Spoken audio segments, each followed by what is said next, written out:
Ang salita na dumating kay Jeremias na mula sa Panginoon sa mga kaarawan ni Joaquim na anak ni Josias na hari sa Huda na nagsasabi, "Pumaroon ka sa bahay ng mga Rekabita at magsalita ka sa kanila at iyong dalhin sila sa bahay ng Panginoon sa isa sa mga silid at bigyan mo sila ng alak na mainom."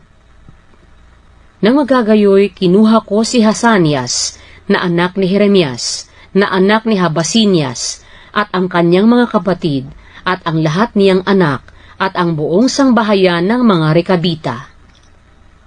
At dinala ko sila sa bahay ng Panginoon,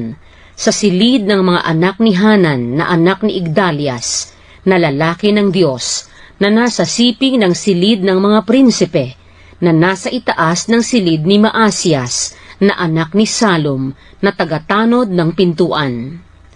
At aking inilagay sa harap ng mga anak ng sangbahayan ng mga Rekabita, ang mga mangkok na puno ng alak, at ang mga saro, at aking sinabi sa kanila, "Magsisiinom kayo ng alak." Ngunit kanilang sinabi, "Kami ay hindi magsisiinom ng alak, sapagkat si Honadab na anak ni Rekab na aming magulang ay nagutos sa amin, na nagsasabi, 'Huwag kayong magsisiinom ng alak, maging kayo o ang inyong mga anak man magpakailanman. Ni huwag kayong magtatayo ng bahay o maghahasik ng binhi o magtatanim sa ubasan o magtatangkilik ng anuman, kundi ang lahat ninyong mga kaarawan ay inyong itatahan sa mga tolda, upang kayo ay mga buhay na malaon sa lupain na inyong pangingibahang bayan.'" At aming tinalima ang tinig ni Honadab na anak ni Rekab na aming magulang sa lahat na kanyang ibinilin sa amin, na huwag magsiinom ng alak sa lahat ng mga araw namin, kami, ang aming mga asawa, ang aming mga anak na lalaki o babae man. Ni huwag kaming magtayo ng mga bahay na aming matahanan,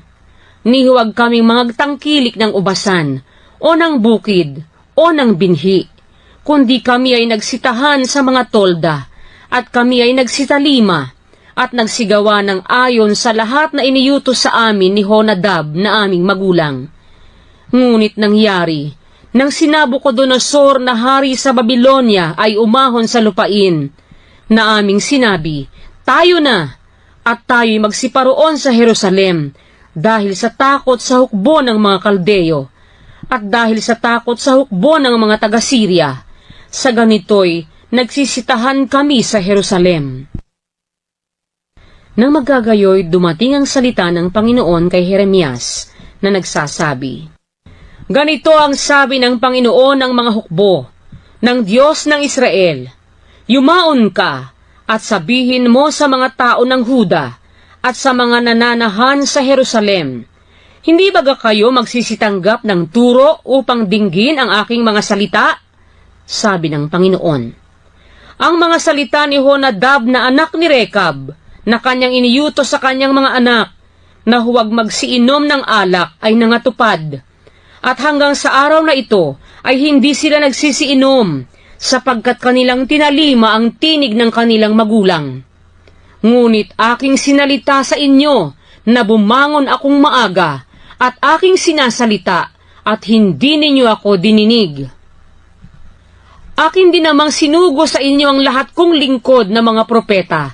na bumabangon akong maaga, at akin silang sinusugo, na aking sinasabi, "Magsihiwalay kayo ngayon, bawat isa sa kani-kanyang masamang lakad, at pabutihin ninyo ang inyong mga gawain, at huwag kayong magsisunod sa mga ibang Diyos, na mga glingkod sa kanila, at kayo'y magsisitahan sa lupain na ibinigay ko sa inyo, at sa inyong mga magulang. Ngunit hindi ninyo ikiniling ang inyong pakinig, o dininigman ninyo ako." Yamang tinupad ng mga anak ni Honadab na anak ni Rekab ang utos ng kanilang magulang na iniyutos sa kanila, ngunit ang bayang ito ay hindi nakinig sa akin. Kaya't ganito ang sabi ng Panginoon, ng Diyos ng mga hukbo, ng Diyos ng Israel, "Narito, aking dadalhin sa Huda at sa lahat na nananahan sa Jerusalem ang buong kasamaan na aking sinalita laban sa kanila. Sapagkat ako'y nagsalita sa kanila, ngunit hindi sila nangakinig, at ako'y tumawag sa kanila, ngunit hindi sila nagsisagot. At sinabi ni Jeremias sa sangbahayan ng mga Rekabita, ganito ang sabi ng Panginoon ng mga hukbo, ng Diyos ng Israel, sapagkat inyong tinalima ang utos ni Honadab na inyong magulang, at inyong iningatan ang lahat niyang palatuntunan, at inyong ginawa ang ayon sa lahat na kanyang iniutos sa inyo. Kaya't ganito ang sabi ng Panginoon ng mga hukbo, ng Diyos ng Israel, si Honadab na anak ni Rekab ay hindi kukulangin ng lalaki na tatayo sa harap ko magpakailanman.